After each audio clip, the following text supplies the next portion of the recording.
दो ऐसी संख्या ज्ञात कीजिए जिनका योग 27 हो और गुणनफल कितना हो।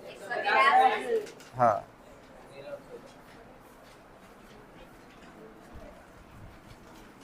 तो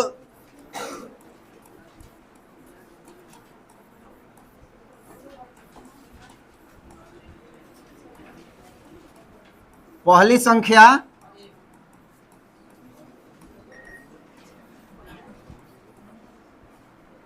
संख्या x है और दूसरी संख्या नहीं। फिर तुम लोग एक ही गलती करते हो, यहाँ ये द्विघात है ना, तो एक ही चर मानना है। क्या हो जाएगा? एक्स स्क्वायर हो जाएगा, है एक्स प्लस एक। कैसे? क्रमागत वाला नहीं ना है कि एक्स प्लस एक। सोचो, दो संख्या का योग 27 है, तो ये हो सकता है 11, हो सकता है 16, हो सकता है 15, हो सकता है 12, हो सकता है 7 और हो सकता है 20, कुछ भी हो सकता है। तो एक से एक मान लिए हम तो दूसरा 16 हो जाएगा, लेकिन ये पता नहीं ना कि कौन कितना है। ये दो ऐसी संख्या जिनका योगफल 27 है, बहुत सारा युग्म हो सकता है, लेकिन दोनों का योगफल क्या है? 27 ही है। तो इसीलिए ना कह रहे हैं कि चुपचाप रहो, सब सुनो। तो कह रहे हो कि नहीं हम लोग हाला करेंगे, तो हाला करो। देखो, मान लिया कि पहली संख्या x है और दोनों संख्याओं का योग कितना है? 27। तो दूसरी संख्या, प्रश्न से दूसरी संख्या बराबर है x प्लस 27 हो जाएगा। 27 माइनस x होगी। कैसे? बहुत बढ़िया। तो हई से, अब सीधा कर रहा है कैसे, तो हम कह हई से। चल कैसे होगा? मान लो यहाँ कुछ युग्म हम लिखे थे ना कि 16 और 11। तो अगर हम इसको मानते हैं 16, तो 27 में से 16 घटा लो, कितना बच जाएगा? अगर हम मानते हैं 11, तो 27 में से 11 घटा लो, कितना बच जाएगा? 16। एक जब हम मान लिए तो उसको मान लो हमारे पास 27 गो रुपया है और दो भाग में इसको बांटना है, मतलब दो आदमी के पास रुपया है और दोनों आदमी का योगफल है 27 रुपया। तो एक के पास हमको जब पता चल जाए कि 15 रुपया, तो दूसरा के पास 12 रुपया ना, ये दुकानदारी करेगा तुम, सब तो डुबाइए देगा जी, हैं? पूरा काउंटर एकदम जमा हल कर देगा तुमको। समझ में आ रहा है? तो इसी तरह से हमने माना x, क्योंकि ये तो जानकारी नहीं ना, अननोन है, ये चर है, कुछ भी हो सकता है, लेकिन ये है कि कुल 27 है, तो उसमें से ही घट जाएगा। समझ में आ रहा है? ये क्या होगा? घट जाएगा, तो दूसरी संख्या हमें प्राप्त हो जाएगी। अब पुनः प्रश्न से कह रहा है कि इनका गुणनफल 182 है, तो पहली संख्या कितनी है और दूसरी संख्या कितनी है, और दोनों का गुणनफल कितना है? समझ में आ रहा है? कहोगे हम ही लोग बोल रहे हैं, हम ही लोग को नहीं आ रहा है समझ में, हैं? ये आप तो खाली लिख रहे हैं, आपको आ रहा है कि नहीं यही कहिए। चलो ठीक है। यहाँ तो क्या करेंगे? इससे गुणा होगा, होगा कि नहीं? बोलो तो क्या हो जाएगा?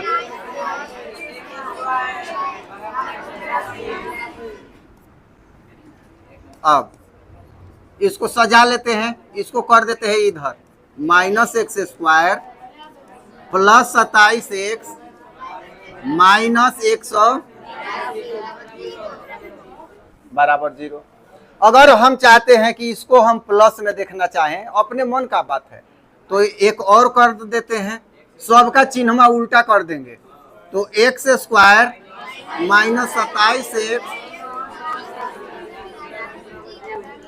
ये भी हो सकता है, दोनों में से कोई हो सकता है। वही तो हुआ है, चिन्ह बदलने का मतलब -1 से ही दोनों तरफ गुणा होता है। समझ में आ रहा है ना? -1 से इधर हुआ तो 0 का 0, इधर हुआ तो क्या हुआ? ये माइनस वाला प्लस, प्लस वाला माइनस, माइनस वाला प्लस हो गया। ये नियम भी है कि एक तरफ के सबका तुम चेंज कर सकते हो, सब पद का करना पड़ेगा। ये नहीं कि आधा किए आधा नहीं किए तो फिर दिक्कत हो जाएगा। सबको करना है तो सबको, नहीं करना है तो कुछ नहीं।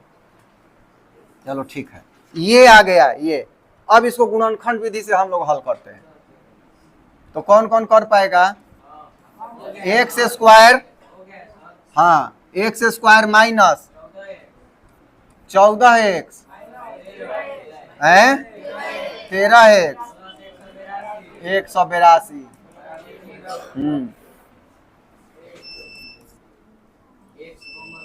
X minus 14 minus 13 x minus 14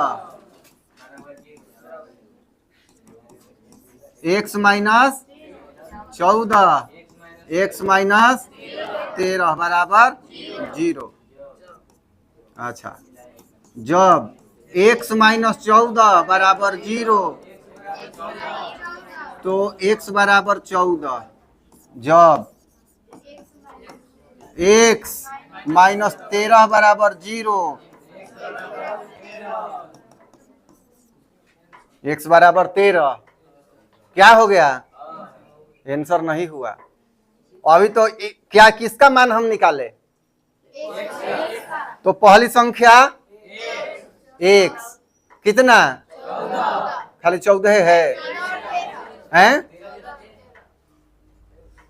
जी। इन्हें हम देखते हैं एकदम सापे सूंघ जाता है जी, हैं?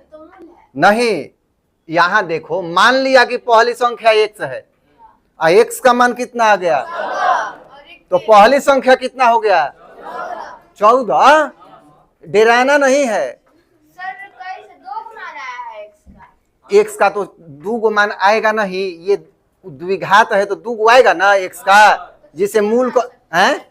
हाँ, जो मान्य होगा उसी को मानेंगे। तो यहाँ दोनों पॉजिटिव है, दोनों हो जाएगा, दोनों हो जाएगा। अभी मत समझना कि आंसर आ रहा है 13 14 तो ये आंसर खत्म नहीं। ये दोनों क्या है? पहली संख्या है, एक बार 13 और एक बार 14। समझ में आ रहा है ना?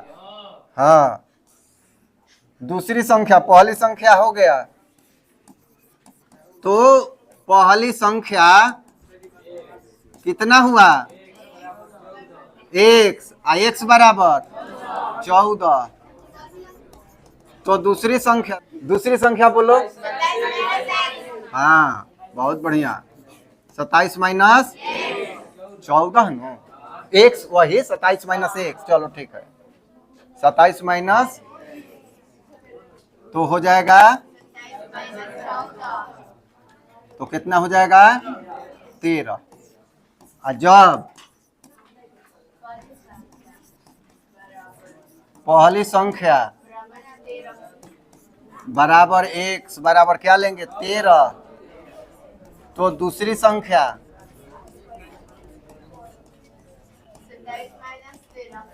27 माइनस एक्स है, तो 27 माइनस 13, तो 2 आंसर आ गया। जब पहली संख्या 14 तो दूसरी संख्या 13, और जब पहली संख्या 13 तो दूसरी संख्या 14। चलो लिखो।